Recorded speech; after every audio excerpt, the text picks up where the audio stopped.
Ari da, beraz, ziga jantzia dute egi elkargoek abertzaleen zat?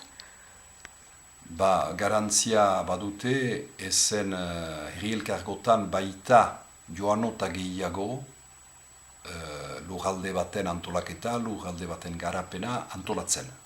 Herriek dute herri elkargoari uzten edo emaiten kompetentzia, eta beraz herri elkargoan dira gauzak pasatzen. Tokiko gauzak eta asko gauza egiten alda, merezi dute urbiletik segituak izaitea eta herri elkargoan dira pasatzen. Beraz, uste dut, biziki importanta den, entxeatzea lehenik herriko etxean eta gero herri elkargoan albada izatea.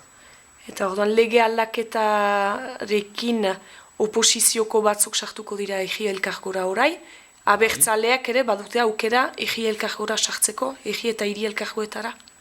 Bai, ordian hori erranezake ez baitez bada herri tipietan, zenta horrez baita aldaketa hondirik, mera zen herri tipietan delegatu eta mera da izanen.